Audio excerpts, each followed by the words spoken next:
Bom dia, meus queridos irmãos. Neto na voz aqui mais uma vez, trazendo aquela palavra edificante, aquela palavra que agrega ao espírito e nos traz luz em meio à escuridão.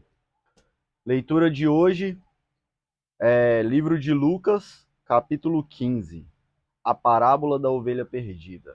Sem mais delongas, vamos para o que interessa. Hoje não é um café, é um chazinho, né, não estava muito bem do estômago, para dar uma acalmada. E agora bora para a leitura. Cobradores de impostos e outros pecadores vinham ouvir Jesus ensinar. Os fariseus e mestres da lei o criticavam, dizendo: Ele se reúne com pecadores e até come com eles. Olha, de cara já o que percebemos através dos doutores da lei, os ditos sabidões da época. Eles viam que diversas pessoas procuravam Jesus para ouvir o que ele falava, pois o que ele falava tinha fundamento. Somente uma palavra com fundamento ela é buscada, ela resiste ao crivo do tempo.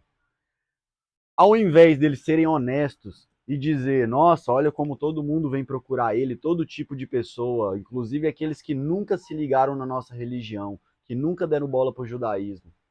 De repente, todos queriam ouvir Jesus. Mas não, do contrário, eles viram e apontam para Jesus, tá vendo? Ele se senta com os cobradores de impostos, pessoas que não são os não judeus, sentam com pecadores, prostitutas, mendigos. Meus irmãos, o detentor da verdade, por acaso, havia de cercear a verdade aos demais? Olha como o ego humano é capaz de distorcer a realidade. O ego humano ele é capaz de distorcer a realidade e criar falsas crenças na mente das pessoas, porque ora por maldade, ora por falta de controle da própria mente e do ego. Falta de controle, falta de domínio próprio. Continuando. Então Jesus lhe contou esta parábola. Se um homem tiver 100 ovelhas e uma delas se perder, o que acham que ele fará? Não deixará as outras 99 no pasto e buscará a perdida até encontrá-la? E quando a encontrar, ele carregará alegremente nos ombros e a levará para casa? Quando chegar, reunirá os amigos e vizinhos e dirá: Alegrem-se comigo, pois encontrei minha ovelha perdida. Da mesma forma, há mais alegria no céu por causa do pecador perdido que se arrepende do que por 99 justos que não precisam se arrepender. A verdade, meus irmãos, é que esse mundo se tornou um grande pasto de ovelhas perdidas. E diante do nosso pastor, que é justo e verdadeiro, as pessoas o negaram e negaram sua verdade. Logo, escolheram para si outros pastores. Só que tem um detalhe nisso. Esses outros pastores estavam tão cegos quanto as ovelhas, tão perdidos quanto as ovelhas. Não há como nós guiarmos uns aos outros. Quem nos guia é Jesus Cristo. Eu sempre digo nos meus vídeos aqui, eu sou apenas um mensageiro. Eu não estou guiando ninguém, eu estou sendo guiado, eu estou buscando a resposta, estou buscando a verdade, e através da verdade a gente vai sendo guiado. Eu aqui faço o papel de mensageiro, trago as escrituras, interpretamos elas juntos, trago, às vezes, quando eu vejo que é necessário, variações das traduções para a gente de fato buscar a essência da palavra, o que que o escritor queria, o que o autor queria quando escreveu aquela palavra. Mas a verdade é que quem nos guia é só Jesus Cristo, cujo nome em hebraico é Yahushua HaMashiach. Para além dele, meus amigos, esse mundo são vários labirintos. Todos os caminhos levam à perdição e somente um caminho é a verdade e a vida. Continuando. A parábola da moeda perdida. Aí, logo na sequência, ele faz uma outra parábola para exemplificar melhor ainda. Ou suponhamos que uma mulher tenha 10 moedas de prata e perca uma. Acaso não acenderá uma lâmpada, varrerá a casa inteira e procurará com cuidado até encontrá-la? E quando a encontrar, reunirá as amigas e vizinhas e dirá: Alegrem-se comigo, pois encontrei a minha moeda perdida. Da mesma forma, a alegria na presença dos anjos de Deus quando um único pecador se arrepende. Olha que interessante, ele compara primeiro com a ovelha e seus pastores, depois a mulher e suas riquezas, seu dinheiro, sua moeda. Meus irmãos, em verdade vos digo que vós, tu que está me ouvindo aí, é a riqueza de Deus, é a riqueza dos céus. Os anjos se alegram quando nos voltamos para Deus. Quanto mais pessoas que estavam cegas, perdidas em meio a esse mundo de mentiras, conseguir se iluminar com a verdade de Cristo e conseguir enxergar essa verdade, pode ter certeza. Você que foi mensageiro, que usou a palavra para chegar até essas pessoas e levar a verdade a elas, será o responsável por uma festa no céu, por alegria dos anjos e do próprio Deus, pois aquele que estava perdido se reencontrou. Essas duas parábolas mostram para a gente o valor que temos como alma, como espíritos e como filhos de Deus. O valor que temos diante de Deus, para com o nosso Pai. Para esse mundo aqui, meus irmãos, somos marionetes manipuláveis, a bel prazer de anjos caídos, que uma vez que se rebelaram contra o Pai, resolveram tentar escravizar os seus filhos. Mas aqui estamos nós, diante dessa grandiosíssima arma nessa guerra espiritual. Meus irmãos, um revólver, uma pistola, ela com um tiro é capaz de tirar a vida de um ser humano. Essa arma aqui, ó, chamada Bíblia Sagrada, que é a Biblioteca Sagrada, que é um conjunto de livros, um conjunto de textos, é a única arma que com um tiro é capaz de ressuscitar um morto, é capaz de levantar aquele que estava morto para a verdadeira essência, a essência de Deus, a essência dos céus, agora vive através da palavra, através da fé, através do grande sacrifício de Jesus Cristo. É a única arma que com um tiro ela é capaz de ressuscitar o morto. Levanta tu que dormes, ressuscite aquele que o mundo já matou em vida. Sua vida às vezes não faz sentido, às vezes você olha e vive dia após dia numa rotina mecânica, no piloto automático. Nada liga com nada, pois esses projetos aqui são projetos que foram, em grande parte, na maioria das vezes, a gente busca por projetos aqui na Terra que nos foram implantados através de uma lavagem cerebral. Lembra quando você era criança? Lembra os desejos que você tinha, as coisas que você gostava? E na adolescência, como a gente vai passando para a fase adulta, como a gente começa a se mudar e se modificar, não no amadurecimento, que esse é benéfico, essa mudança, mas a gente começa a modificar a nossa essência no sentido de buscar aprovação social, de buscar a aprovação de um coletivo que está cego e perdido. Como eu posso buscar a aprovação de pessoas que não enxergam a própria realidade? Como eu posso querer algum tipo de aprovação social? A verdade é que devemos buscar a verdadeira aprovação, que é a aprovação de Deus. Esse sim tem o poder de mudar a nossa vida, de modificar, de fato nos transformar, mais que modificar, de fato nos transformar, fazer renascer no Espírito Santo de Deus. E é algo que eu posso decorrer horas e horas aqui, falar, poxa, por centenas de vídeos, mas você de fato só vai captar essa essência, só vai sintonizar nessa frequência a partir do momento que colocar em prática as instruções dadas pela Biblioteca Sagrada. Continuando. Jesus continuou, mais uma para complementar a importância do resgate de cada irmão nosso aqui nesse plano. Um homem tinha 2 filhos. O filho mais jovem disse ao pai: Quero minha parte da herança. O pai dividiu seus bens entre os filhos. Alguns dias depois, o filho mais jovem arrumou suas coisas e se mudou para uma terra distante, onde desperdiçou tudo o que tinha por viver de forma desregrada. Quando seu dinheiro acabou, uma grande fome se espalhou pela terra, e ele começou a passar necessidade. Convenceu um fazendeiro da região a empregá-lo, e esse homem o mandou aos seus campos para cuidar dos porcos. Embora quisesse saciar a fome com as vagens dadas aos porcos, ninguém lhe dava coisa alguma.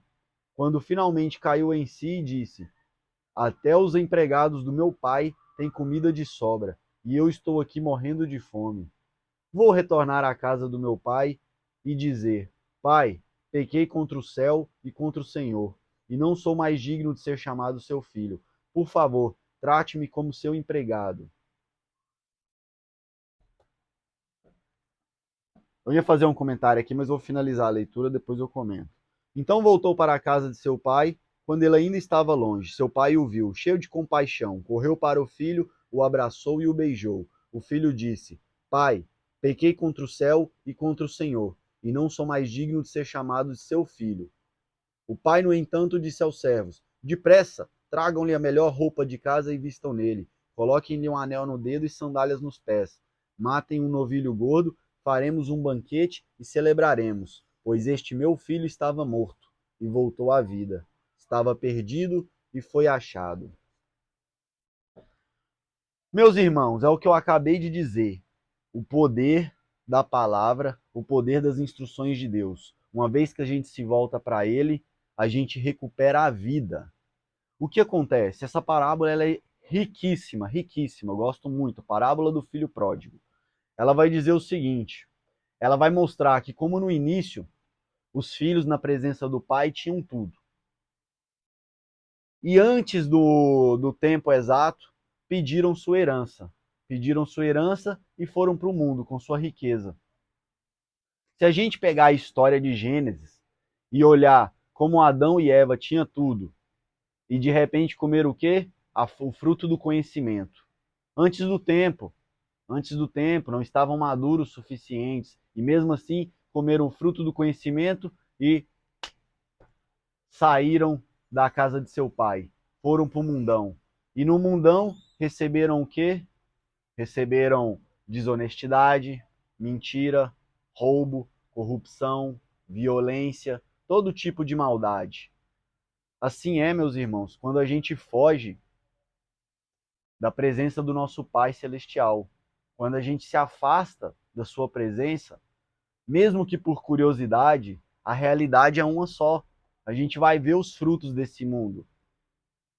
Esse mundo, quanto mais você se dedicar a ele, quanto mais você for, ó, sou um cara exemplar nessa cultura desse mundo de hoje, fiz tudo o que a sociedade pede para fazer, sou o melhor dos escravos.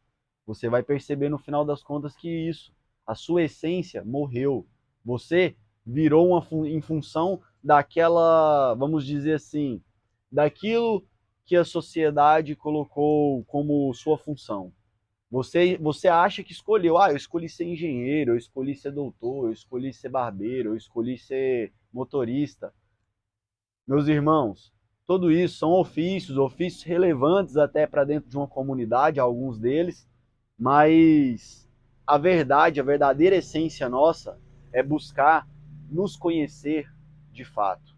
Buscar nos conhecer. Ah, Neto, mas como assim buscar nos conhecer? Deus era um só. E ele se dividiu em múltiplas consciências, correto? Se ele dividiu em múltiplas consciências, qual era o intuito dele? Se ele era apenas um, era para que todos voltamos a ser um só? De certa forma, sim.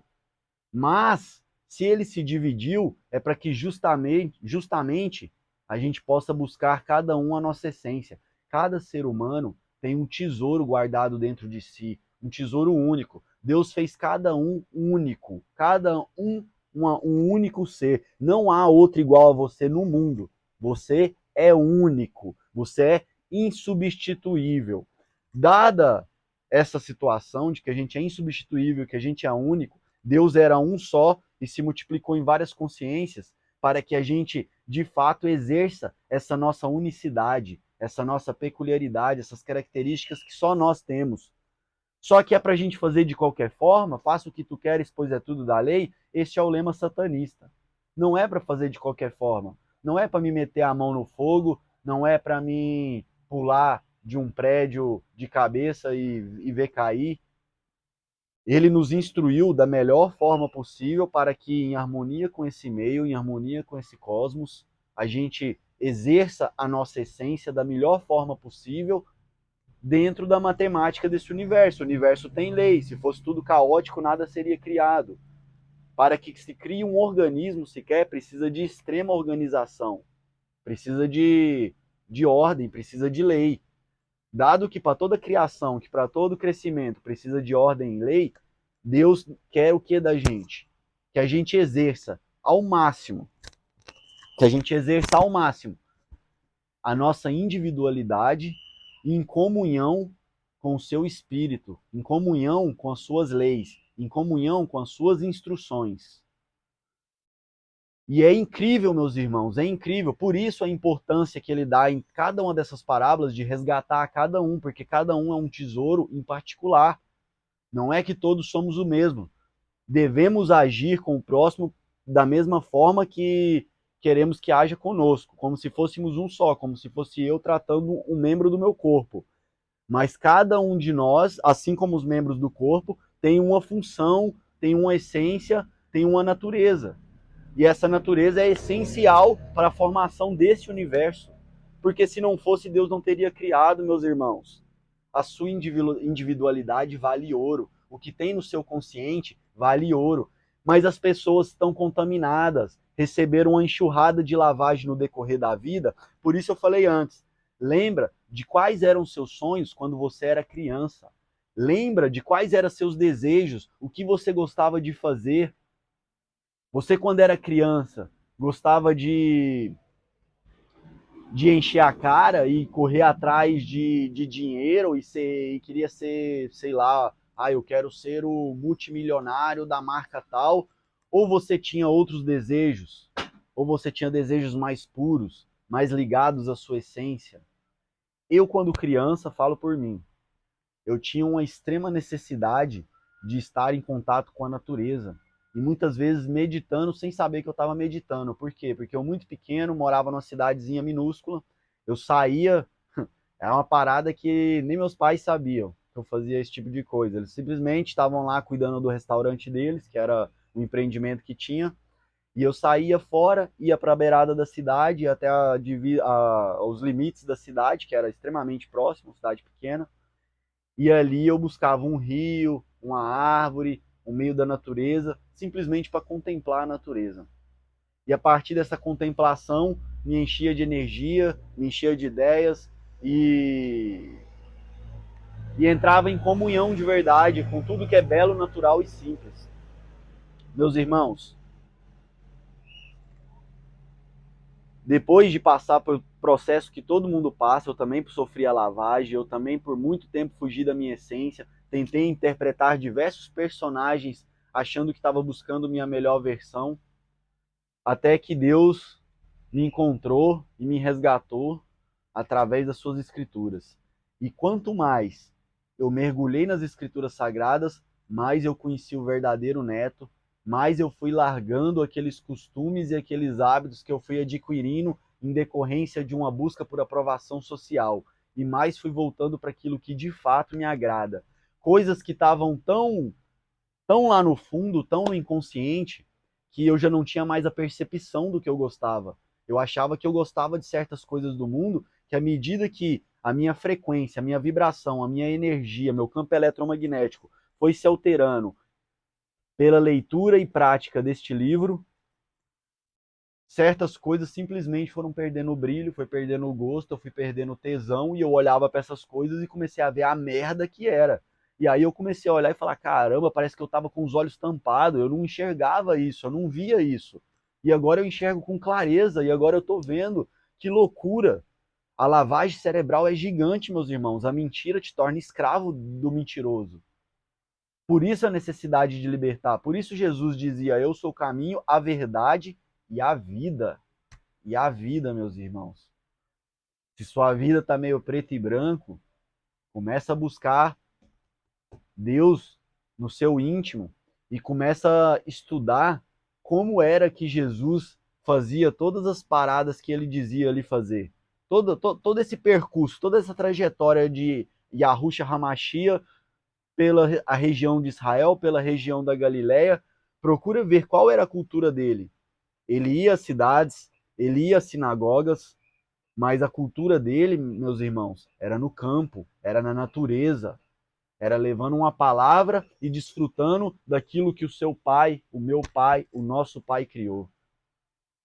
Percebe? Por isso hoje eu moro aqui num lugar um pouco mais isolado, um pouco mais remoto e ao mesmo tempo me comunico com o máximo de pessoas possíveis, porque também as instruções são claras. Não é para a gente se isolar numa caverna na montanha e fugir de todas as pessoas. Pelo contrário, é para a gente ir e pregar a toda criatura. Levar o caminho, a verdade e a vida. Ser bênção na vida das pessoas. Uma vez buscando de coração, conhecer, entender a Deus e a Cristo, a gente acaba se entendendo com a profundidade muito maior, a gente acaba se compreendendo de fato, na nossa essência. E não nesse personagem que a gente vai criando ao longo da vida, nessas máscaras que a gente vai colocando para lidar com uma sociedade extremamente corrupta.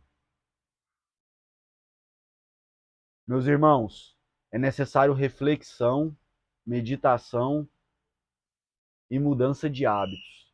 Porque se a gente agir simplesmente por impulso numa sociedade opressora e corrupta, a gente vai partir para os mesmos moldes dela. A gente ao invés de querer acabar com a opressão e libertar a todos, a gente vai procurar ser o opressor. Essa falsa cultura de imperialista, de construir impérios, de dominar outras pessoas, só leva a isso. Só leva a desgraça, a morte, a guerra, a corrupção. Ah, mas você está exagerando, isso aí, o mundo evoluiu, o mundo vem melhorando. Melhorando, meus irmãos, melhorando. Sinceramente, essa geração nossa agora, com toda essa tecnologia, nunca teve uma geração com tantos problemas psicológicos igual está tendo agora. Essa geração com extrema comunicação e abundância de informação de fácil acesso, pela primeira vez teremos uma geração mais burra que a geração anterior, de um QI mais baixo. Essa é a verdade. Ou seja, estamos melhorando, estamos evoluindo, as comidas cada vez mais envenenadas, uma terra não se planta mais sem agrotóxico. E a Bíblia vai nos dizer que um plantio, uma boa colheita, advém de uma conduta em comunhão com Deus. Se não tem comunhão com Deus, não há como plantar sem encher a comida de veneno. Evoluindo, meus irmãos. Evoluindo para quê? Eu trarei em outros vídeos, eu quero fazer um vídeo especial sobre algumas teorias, nada comprovado, algumas teorias da ciência que são colocadas como se fossem verdades. Elas não são colocadas como teorias, elas são colocadas como verdades absolutas e inquestionáveis. Ou seja, a ciência possui dogmas. Dogmas que, se são questionados, eles logo levantam a bandeira de que esse tipo de coisa nem se discute, esse tipo de coisa nem se questiona. Aí cabe uma reflexão em cada um. Eu não vou entrar muito nesse assunto, mas eu vou deixar um spoiler aqui. A faculdade é o berço da ciência, certo? As universidades é o berço da ciência, é o berço dessa forma de evolução, de construção de sociedade que a gente vem vivendo. Ela deveria ser também o berço da lógica e da razão, correto? Cultos, tradições, ritualísticas, isso é da parte da religião.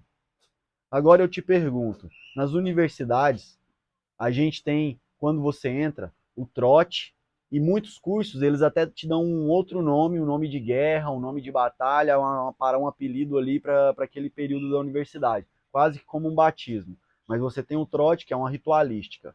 Você tem, em diversos cursos, o símbolo da serpente, seja na medicina, na farmácia, na contabilidade, o símbolo da serpente. Eu te pergunto, qual a lógica, qual a razão disso? Qual a razão? Ou é uma ritualística? Ou a ciência já escambou para um lado? Porque existe a ciência de verdade, de conhecimentos empíricos, que você vai lá, testa, e outros pares conseguem testar em diferentes locais e dar o mesmo resultado. Mas a ciência está repleta de postulados falsos, tidos como verdades absolutas. Tendo isso em mente, pessoal, cabe uma reflexão. Qual religião você está seguindo? Porque se você é 100% cientificista e a ciência é regada por uma série de postulados que são teorias nunca comprovadas, e essas teorias, o que eu vou tratar no próximo vídeo, ela leva a uma falsa impressão de que o ser humano no passado era retrógrado e agora está evoluindo, enquanto na verdade a gente foi criado a perfeita essência, imagem e semelhança de Deus, na presença dele, convivendo com ele, e de lá para cá a gente só se afastou. Fica essa reflexão aí, até o próximo vídeo. Por hoje é só, pessoal. E não se esqueçam, hein?